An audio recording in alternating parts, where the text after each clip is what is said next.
first of all, the day after the video got on YouTube, Glenn Beck said that I was calling for the end of capitalism, which is absolutely ridiculous. If you're asking me if I want to end the current system, I do, because that's crony capitalism. It's corrupt. It's not real capitalism. Government's hiding behind the name capitalism. What we have in this country are corporations who lobby in millions and millions of dollars to politicians and buy their votes for the highest bid. Our politicians in Washington no longer speak for us, they speak for all the big corporations and whoever throws the most money. And when I made the comment about guns, missiles, and tanks, I obviously didn't mean those were our only exports. I meant that in this country we have a military-industrial complex. We have over 700 bases in 150 countries. So, and this all stems back from having an elastic currency from the Fed. Congress has this idea that they could just keep spending trillions of dollars on these wars because they could just keep printing money to fund it. But what they're really doing is debasing our currencies and driving prices up, and the purchasing power of the people is going down, and that's what everyone really should be upset about. I think we should audit the Fed, find out where this money has gone, these trillions of dollars. We should bring the power of the purse back to Congress, and we should bring our currency back to sound money, backed by a commodity, preferably gold. In this country, I believe we no longer have a bipartisan system. We have people on both sides of the spectrum that only have corporate interests in mind. I consider myself a student of Austrian economics, which advocates saving as opposed to spending, which is something Mr. Bernanke believes in. If, to put it in the simplest terms, can you or I spend our way out of debt?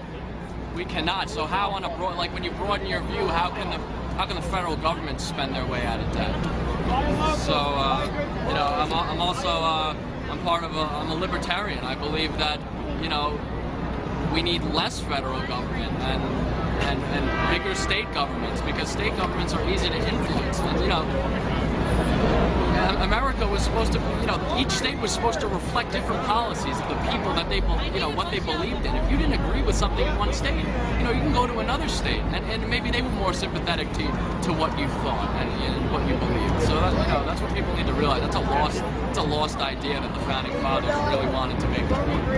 I started by reading How an Economy Grows and Why It Crashes by Peter Schiff. It's probably the simplest explanation of economics and why we're in this financial crisis. I listen to Peter Schiff every day. He has his radio show, and he's a modern-day Austrian economics who answers questions about why we're in this financial crisis.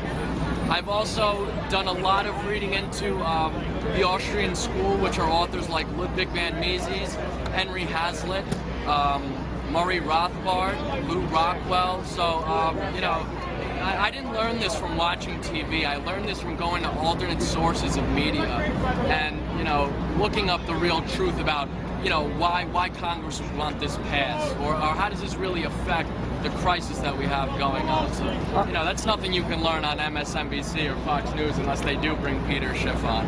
Are there any political shows that you watch on TV that you think have I'm a big supporter of YouTube channels and alternate media. All mainstream media is privately financed, so they're only going to reflect what those corporations want them to say. You'll never get the God's honest truth. Do you have any opinion on Rachel Maddow's show? I've never seen it. Okay. Never seen it. I don't. It's okay. A lot of people, I'll never watch Bill O'Reilly's show. I don't believe in anything he says. It actually angers me. Can I ask you specifically about Ron Paul? Absolutely. Is he someone you support? Absolutely, I support Ron Paul. Aside whether you're for what he stands for or not, take a step back and really ask yourself, can you trust any other politician that's running right now? Ron Paul has been ideologically consistent for 30 years. All voting records are public.